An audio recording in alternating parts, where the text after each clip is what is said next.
기도하고 말씀 나누도록 하겠습니다. 참 좋으신 하나님 감사드립니다.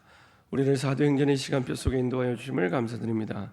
사도행전이 주신 그 언약을 붙잡고 인도받을 때 2000년 전 그 현장의 그 응답이 오늘 우리의 응답이 될 수 있도록 인도하여 주옵소서. 하나님 주신 언약 속에 모든 답과 모든 힘과 모든 능력을 다 얻고 누리며 땅 끝까지 증인되는 하나님의 주신 그 명령 따라 세계복음화의 주역으로 가장 앞서 쓰임 받는 주역이 되게 하여 주옵소서.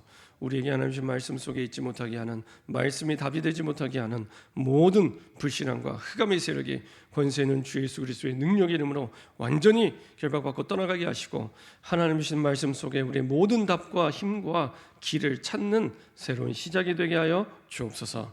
감사드리며 예수 그리스도의 이름으로 기도합니다. 아멘.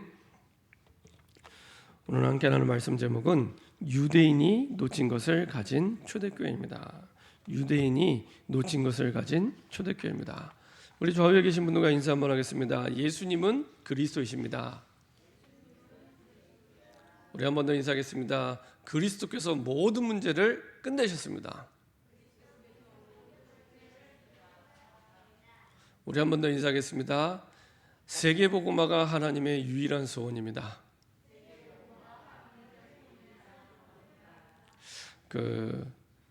하나님께서는 십자가의 그 예수님을 통해 십자가에서 못 박히시고 죽으시고 그리고 사흘 만에 부활하셔서 우리의 주와 그리스도가 되게 하셨는데, 하나님께서는 그 구원 계획을 두고 모든 것을 움직이시고 인도하십니다.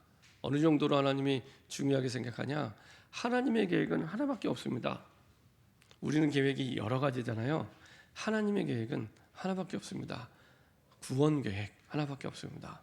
그것도 그냥 구원 계획이 아니라 전 세계를 살기 원하시는 구원 계획. 그래서 많은 사람들이 문제에 대한 답을 찾기 원하고 문제를 해결하기 원하는데 원인을 잘못 찾다 보니 답을 잘못 찾게 됩니다.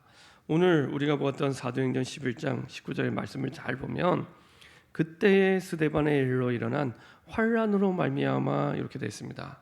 환란이 일어났습니다. 환란이 일어나는데 이렇게 되면 많은 사람들은 어떻게 생각을 하냐? 환란이 문제구나, 핍박이 문제구나, 이렇게 생각합니다. 그래서 내게 지금 당장 돈이 필요한데 돈이 없으면 돈이 문제구나, 이렇게 생각을 하고요.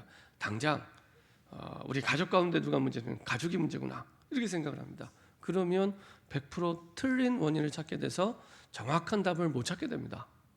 성경은 그렇게 말씀하고 있지 않습니다.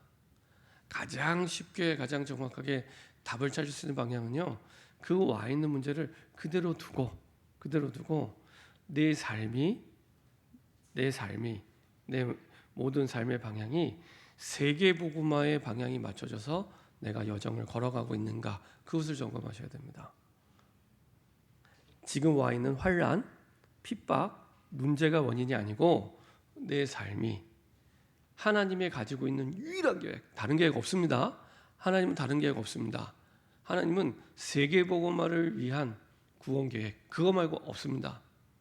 그래서 세계복음화를 위한 구원 계획, 여기에 내 삶이 얼마나 방향 맞추어서 가고 있는가, 이거 점검하셔야 됩니다. 만약에 이걸 방향을 맞추고 점검하지 않으면 계속 반복적으로 실패가 될 겁니다. 반복적으로 어려움이 올 수밖에 없습니다. 그러면 이제 또 얘기합니다. 하나님, 우리 구원 받았는데요, 모든 문제 끝났다면서요. 우리 매주 예배 때마다 고백하잖아요. 모든 문제 끝났다면서요. 그 말과 내 삶이 갭이 채워지지 않는 거예요. 갭이 어마어마하게 있는 겁니다. 세계복음화를 위한 하나님의 구원 계획을 두고 내 모든 삶의 여정을 인도하고 계시는데, 그것과 전혀 상관없이 내가 살아가고 있기 때문에 하나님이 끊임없이 사인을 주시는 겁니다. 거기에 방향 맞출 수 있도록. 그래서 문제 해결은 이 문제만 해결해달라는 게 아니라 방향을 맞추고 기도하는 가운데 이 방향 맞춘 삶을 두고 내가 어떻게 살아야겠는가라고 했을 때 부딪히는 부분이 있습니다. 그 부분을 바꿔가시면 됩니다. 그럼 내게 남아있는 문제 어떻게 됩니까? 괜찮습니다. 그렇게 방향 맞춰 가면 이 문제는 어느 날 보면은 해결이 돼 있든지 아니면 뛰어넘든지 아니면 그 문제에 대한 길을 열어 주시든지 하나님의 방법 따라 인도해 주십니다. 이게 문제가 아니라는 얘기입니다. 성경은 반복적으로 계속 그렇게 말씀하고 있습니다. 그래서요, 문제가 왔을 때 이 문제가 문제라고 절대 생각하지 마세요. 완전히 사단에게 속는 겁니다. 그래서 유대인이 사실은 그래서 뭘로 서냐? 가장 중요한, 하나님이 가장 중요하게 생각하는 한 가지, 선교를 놓치게 된 겁니다. 선교. 그렇죠? 하나님은 가장 중요하게 생각하는 게 딱 하나밖에 없습니다. 선교. 그래서 사실은 좀 더 말씀을 보겠지만 어마어마한 성령 충만함과 약속을 붙잡았음에도 불구하고 언약이 희미해지다 보니 사도행전 1장 8절의 언약을 잃어버린 겁니다. 사도행전 1장 8절. 누구나 다 안다고 생각하잖아요. 아니라니까요. 예루살렘과 온 유대와 사마리아와 땅 끝까지 이르러 내 증인이 되리라. 예수님이 주신 마지막 명령은 땅 끝까지 가서 증인 되리라라고 말씀하시는데 땅 끝까지 안 가는 겁니다. 어마어마한 성령 충만을 받은 이 초대교회 사람들이 사실은 땅 끝까지 안 가는 거예요. 물론 나중에는 회복이 됐습니다. 회복이 됐는데 그 언약을 놓쳤던 겁니다. 자, 우리가 지금까지 말씀의 흐름을 보면 승리하는 자가 누구냐라고 했을 때 미리 언약을 가진 자가 반드시 승리한다고 계속 우리가 말씀을 받고 있습니다. 힘을 가진 자가 승리하는 게 아니라 능력이 있고 형편이 좋은 사람, 머리가 뛰어난 사람이 승리하는 게 아니라 돈을 가진 사람이 승리하는 게 아니라 언약을 미리 가진 자가 반드시 승리합니다. 반드시 승리합니다. 어떤 문제가 와도 언약을 미리 가진 자가 반드시 승리합니다. 돈이 없어도, 능력이 없어도, 형편이 안 돼도 상관없습니다. 아무 상관없습니다. 하나님은 형편과 사정과 돈에 제약받지 않습니다. 그렇죠? 우리가 제약받는 거지 하나님은 제약받지 않습니다. 그래서 항상 기억하시면 됩니다. 누가 모든 일에 승리하냐? 미리 언약을 가진 자가 승리합니다.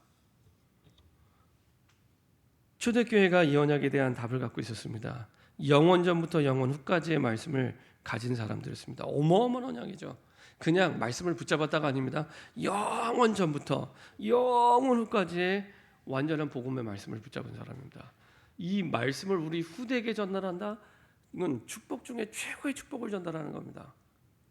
이런 어마어마한 말씀. 그 말씀의 핵심이 사도행전 1장 1절에 그리스도, 예수가 그리스도다. 그리스도 안에서 모든 문제 완전히 영원히 단번에 끝났다. 그리스도만이 하나님 만나는 유일한 길이다. 그렇죠? 그리스도 예수만이 모든 저주 재앙의 문제를 완전히 끝내신 분이다. 그렇죠? 그리스도만이 사단의 권세를 완전히 결박할 수 있는 유일한 분이다. 그리스도. 그때 그 현장에 하나님의 나라가 임하게 됩니다. 그리고 땅 끝까지 그 그리스도의 증인으로 서기 원합니다. 우리가 힘이 없어도 괜찮습니다. 오직 성령의 충만을 약속해 주셨습니다. 그렇죠? 오직 성령의 충만. 오직 성령이 너희에게 임하시면 너희가 권능을 받고, 여기서 여기 권능은 두나미스라고 하는데요. 이거는 총알이 아니라 폭발력을 가진 폭발물입니다. 폭발물. 그러니까 하나님이 우리에게 어마어마한 그 폭발물이 터질 만한 이러한 복음의 폭발력을 우리에게 주신다고 약속해 주신 겁니다. 내가 진짜 복음의 답을 얻으면 그래서 나와 관계된 모든 현장에 영향을 미치게 됩니다. 내 가족, 내 자녀, 그리고 우리의 가문, 내 직장, 내가 사는 지역 모든 곳에 복음의 폭발력에 따라서 전달되기 시작합니다. 그렇죠? 초대교회는 이 복음을 누리는 사람들이었습니다. 그래서 하나님의 시간표가 무엇인지를 보게 되고 체험하게 됐죠. 뭘 누렸냐? 하나님 주신 사도행전 1장 1절 3절 8절의 그 언약을 24시로 누리는 사람이었습니다. 그렇죠? 24시로 누리는 얘기는 숨도 쉬지 않고 계속 누리냐 그게 아니라 그 말씀에 완전히 사로잡힌 겁니다. 하나님의 말씀에 완전히 사로잡혀서 가는 거죠.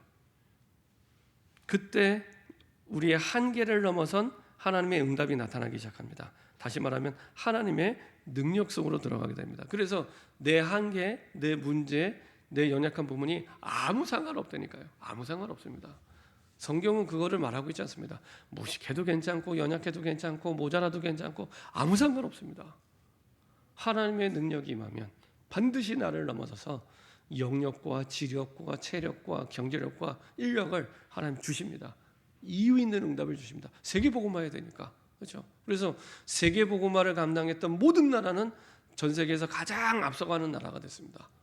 그죠? 영국이 그 일을 감당할 때는 해가 지지 않는 나라가 됐고요.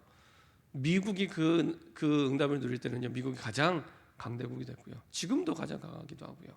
그래서 20세기 말에 전 세계에 영향 미친 그 중요한 인물 100명을 뽑았는데 그 가운데 70명이 미국 사람이었습니다. 영향을 줄 수밖에 없습니다. 세계복음화해야 되기 때문에. 지금도 많은 선교단체 본부가 미국에 있습니다. 지금도 가장 많은 선교사를 미국이 파송했습니다. 그러니까 하나님은 미국을 하여간에 미운하거나 쓰실 수밖에 없어요. 세계복음화 때문에. 하나님이 우리나라를 쓰시는 이유도 하나밖에 없습니다. 진짜로 지구본을 갖다 놓고 보면 우리나라는 정말 작은 나라예요. 정말 작은 나라입니다. 그래서 누가 그런 얘기 하더라고요. 전 세계에서 저 중국을 우습게 보는 나라 한국밖에 없다고. 중국의 한 성보다도 우리나라 땅이 작습니다. 중국의 34개의 성과 특별시가 직할시가 있는데 중국의 한 성보다 작은 나라가 중국을 우습게 보는 나라는 우리나라밖에 없대요. 그래서 그렇구나 그런 생각을 했는데, 그렇죠. 자원도 없죠. 아무것도 없는 나라입니다. 필리핀 같은 나라는 자원이라도 많죠. 1년에 추수를 3번 하잖아요. 산모자. 그렇죠. 근데 우리 정말 없어도 아무것도 없어요. 제가 볼 때요, 하나님의 은혜가 아니면 살 수 없는 나라입니다. 우리나라는 진짜 그렇습니다. 보면 볼수록, 전 세계 현장에 가보면 가볼수록 우리나라는 하나님의 은혜가 아니면 살 수 없는 나라입니다. 그런 나라를 하나님 선택하셔서 하나님의 능력 속으로, 그렇죠. 전 세계 그 선교 역사에 유례가 없는 그 짧은 기간 동안에 교회가 일어나게 되고, 그렇죠. 교회 부흥의 맛을 보게 된 나라가 대한민국입니다. 5,000년 역사 가운데 기독교는 100년밖에 안 되잖아요. 4,900년 동안 우상 숭배하다가 100년 예수 믿은 지 한 약 100년 정도밖에 안 되는데 사실은 하나님께 가장 소중하게 쓰임 받는 나라로 하나님이 축복해 주셨습니다. 그 속에서 하나님은 세계 복음화를 위한 영원한 작품을 우리에게 만들게 하시죠. 그래서 세계 복음화 때문에, 선교 때문에 우리의 모든 연약한 부분들을 하나님이 회복시켜 가시고 만들어 가시고 치유해 가십니다. 그래서 유대인들이 뭘로 쳤냐? 복음 몰랐던 유대인은 말할 것도 없고, 복음을 가졌다고 하는 그 초대교회 그 유대인들조차도 사실은 선교를 놓쳤습니다. 그래서 저와 여러분들에게 가장 중요한 거, 가장 중요하게 방향 맞춰야 될 것, 특별히 문제가 왔을 때, 어려움이 왔을 때, 반복적으로 나를 실패시키는 고민 속에 있을 때 가장 중요하게 나는 지금 선교에 쓰임받고 있는 인생인가 질문해 보시면 됩니다. 하나님은 내가 믿든지 안 믿든지 그 방향을 두고 내 모든 삶을 인도해 가고 계십니다.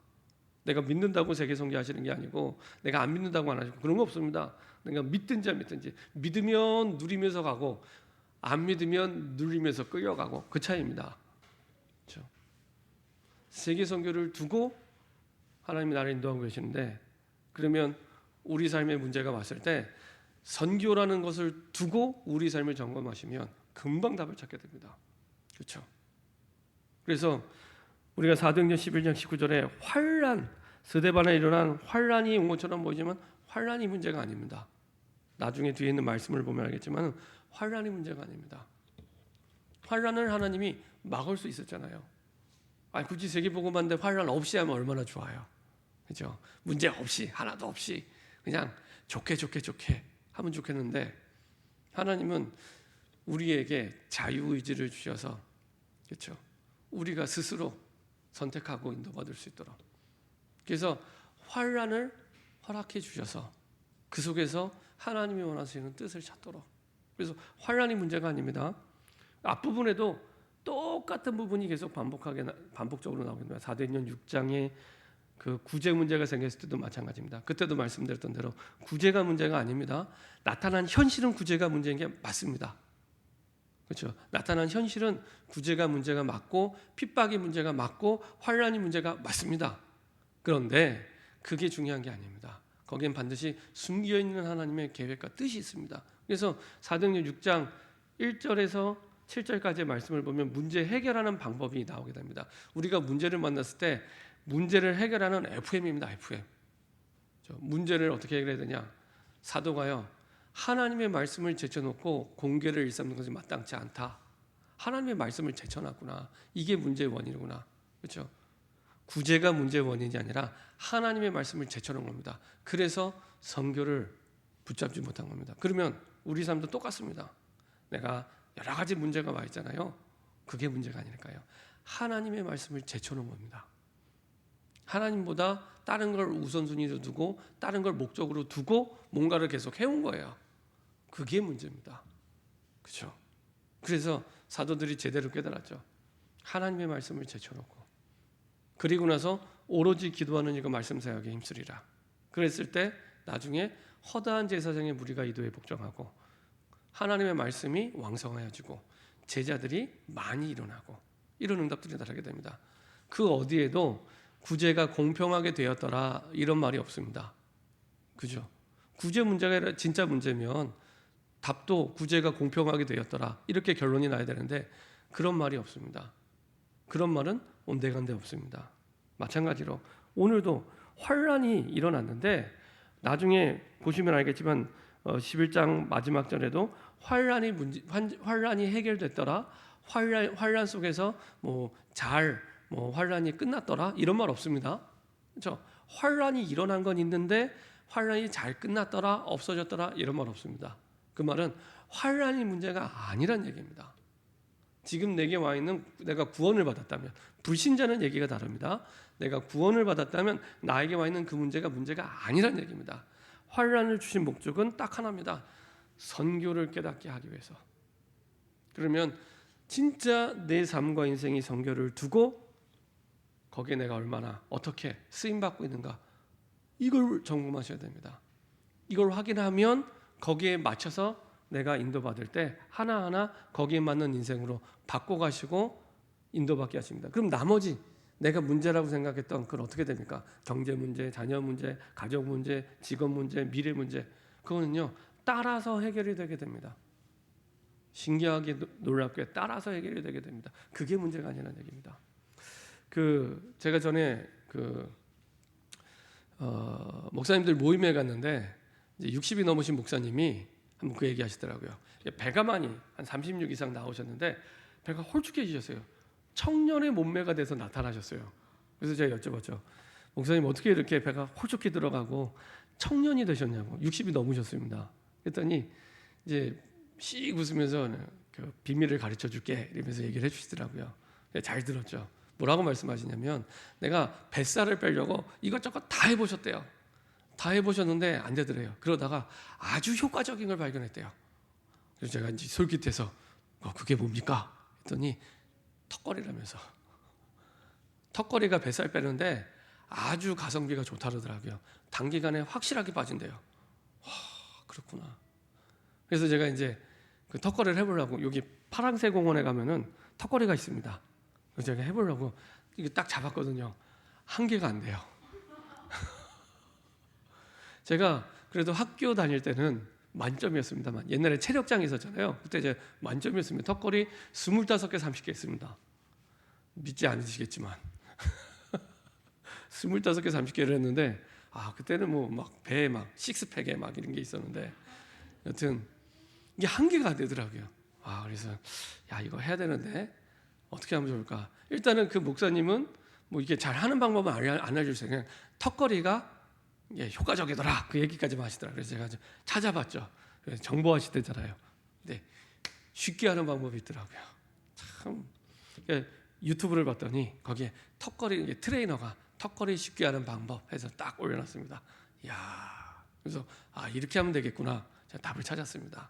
근데 이 사람 하는 얘기가 되게 의미가 있는데요. 많은 사람들이 막 턱걸이를 잘하려고 뭐 푸시업을 하고 그 다음에 뭐 아령을 들고 막 이렇게 한대요. 뭐 조금은 도움이 되겠지만 별로 효과적이지 않대요. 그러면서 하는 말이 제일 좋은 방법은 턱걸이 하는 게 목적이잖아요. 그럼 일단은 철봉으로 가래요. 철봉에 가서 붙잡고 올라가는 거를 이제 제대로 할 수 있도록. 근데 힘이 붙여서 안 되잖아요. 그래서 여기에 필요한 여기에 이제 그 이 턱걸이를 잘 할 수 있도록 그 고무 밴드가 있습니다. 긴 고무 밴드. 그거를 철봉에 걸쳐 놓고 거기에 몸을 실어 놓고 이렇게 하는 거예요. 그럼 되게 쉽겠죠. 그거부터 하라는 겁니다. 그리고 이제 손이 자꾸 미끄러지니까 손에는 이제 그 헬스할 때 쓰는 장갑이 있습니다. 안 미끄러지는. 그러니까 그런 장갑을 끼면 훨씬 더 힘이 잘 전달이 돼서 조금 더 쉽게 한다더라. 중요한 거는 현장에 가서 하라는 얘기입니다. 철봉을 하는 게 목적이기 때문에 철봉을 한 현장에 가서 이거 하는 연습을 해야지 제일 빨리 실력이 는다는 겁니다. 저는 그거 보면서 이야, 이거 의미가 있다. 우리가 세계복음화의 하나님 우리의 모든 삶의 여정을 이끌어가고 있잖아요. 그러면 내게 와 있는 문제에 어떻게 하면 제일 빨리 응답받겠습니까? 와 있는 문제에 잡혀 있지 말고 세계복음화를 두고 내가 방향 맞춰서 갈 때 가장 빨리 응답받게 됩니다. 그래서 세계복음화를 두고 하나씩 점검해 가시면 됩니다. 내 삶이 세계복음화를 두고 선교를 두고 어떻게 쓰임받고 있는가? 내 삶에 하루 가운데 한 번이라도 내가 선교를 생각하고 있는가? 선교에 대한 언약은 나에게 있는가? 그럼 선교를 위해서 내가 헌금을 드리고 있는가? 내가 선교지에 내가 뭐 지금은 코로나 때문에 못 가지만 1년에 한 번이라도 내가 선교지를 가고 있는가? 너무 많은 방법들이 있습니다. 너무 많은 방법들이. 우리 중심의 문제죠. 중심의 문제. 능력의 문제가 아닙니다. 형편의 문제가 아닙니다. 중심의 문제입니다. 형편과 사정이면은 초대교회 사람들은 아무도 세계복음화 못합니다. 갈릴리 출신이 어떻게 세계복음화합니까? 형편이 안 되는데 가방끈도 짧고 절대 못합니다. 그렇죠? 형편이 아닙니다. 능력이 아닙니다. 마음입니다. 마음. 내 중심이 정말로 세계복음화에 방향 맞춰 있는가? 진짜 세계복음화에 방향 맞춰 있는데 내가 해결할 수 없는 너무 큰 어려움을 만났다. 기뻐하셔도 됩니다. 그건요 반드시 큰 비교할 수 없을 만큼 큰 응답이 준비되고 있습니다. 오늘 사도행전 11장이 바로 그 장입니다. 큰 환란인데 그 사도행전 전체 28장 가운데 앞부분과 뒷부분으로 나눌 수 있는 기준이 이 장면입니다. 앞부분과 뒷부분 나누는 기준이 되는 전환점이 됩니다. 그렇죠? 큰 환란인데 비교할 수 없을 만큼 큰 응답, 와 있는 환란과 비교할 수 없는 큰 응답이었는데 그 결정적 기준이 뭐냐? 선교에 있습니다. 선교. 초대교회가 어마어마한 성령 충만과 언약을 받았음에도 불구하고 유대인의 선민 사상 때문에 오랜 각인뿌리 체질 때문에 선교를 잃어버린 겁니다. 내가 복음을 받았는데 완전한 복음을 받았는데 내 생각이 너무 강한 거예요. 내 기준이 너무 강한 거예요. 그러다 보니 선교를 잃어버리게 된 겁니다. 그러면 모든 축복을 다 받아놓고도 모든 축복을 하나도 못 누리게 됩니다. 구원이 취소되지 않습니다.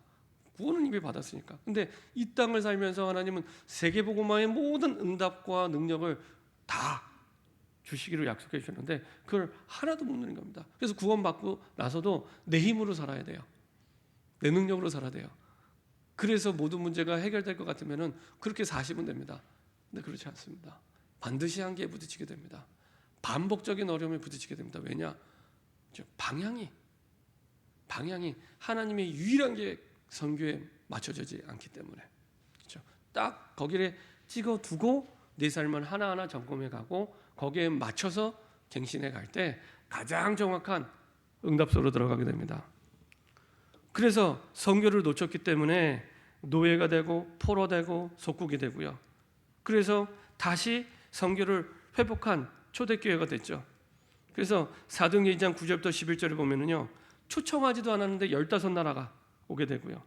사도행전 8장 26절 40절 핍박 때문에 흩어졌는데 흩어진 가운데 빌립 집사가 성령의 인도를 따라 누구를 만나냐? 이디오피아 내시. 아프리카 최초의 기독교 국가가 됩니다. 이디오피아가. 아프리카에 약 50개국이 있는데 그 가운데 최초의 기독교 국가. 누굴 통해? 평신도 빌립 집사를 통해. 사도행전 10장 1절부터 45절 로마 군대 백부장, 이방인이죠. 로마 군대 백부장. 최초로 이방인이 사실은 이렇게 베드로를 통해 복음을 받고 응답을 받게 됩니다. 그리고 사도행전 11장부터 19절 20절 보니까요. 그래도 이 초대교회가 예루살렘 교회가 못 깨닫는 거예요.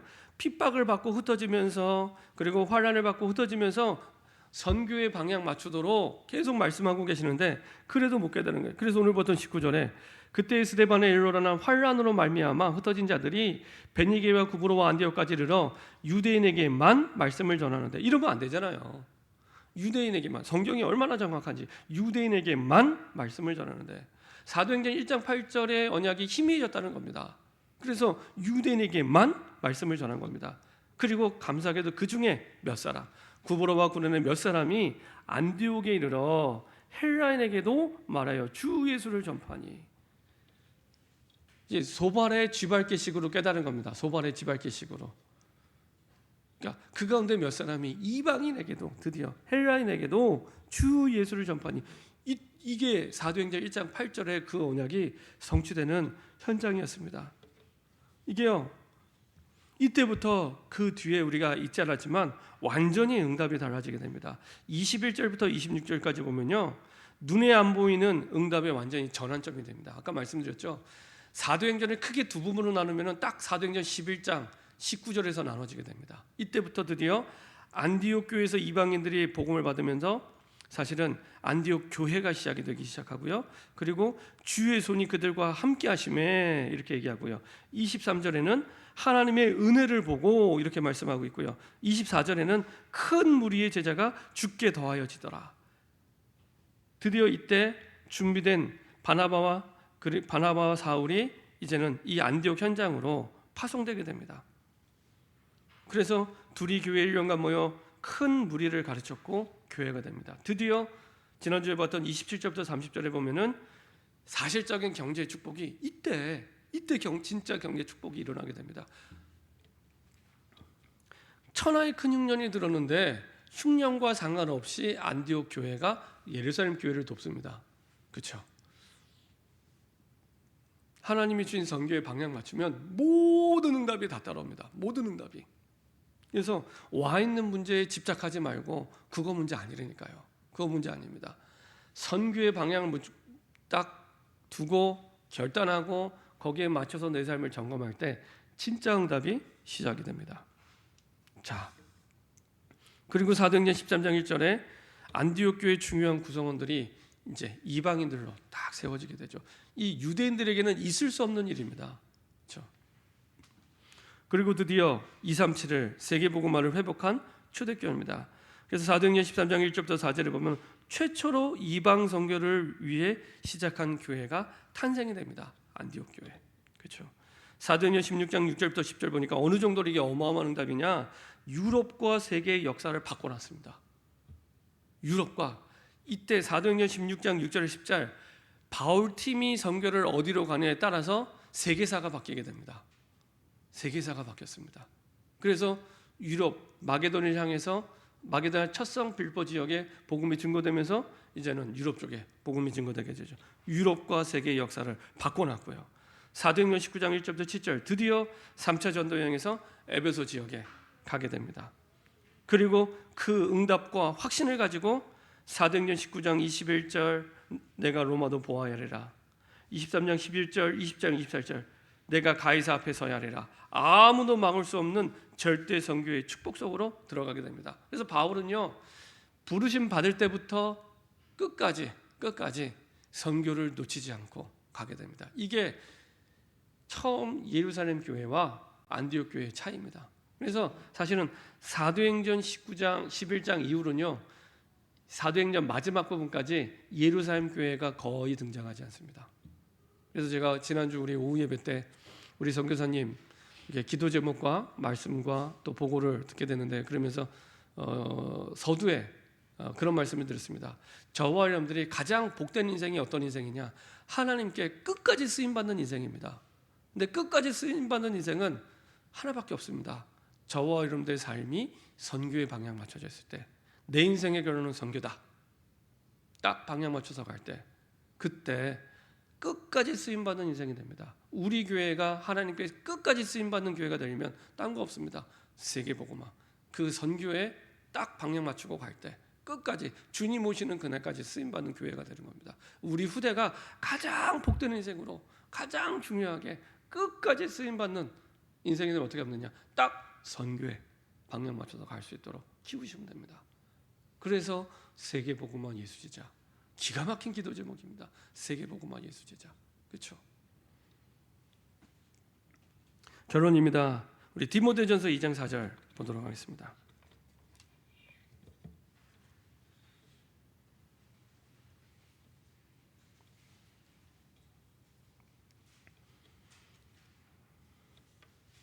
바울이 사랑하는 영적 아들 디모데에게 보낸 편지에 쓰여진 내용입니다.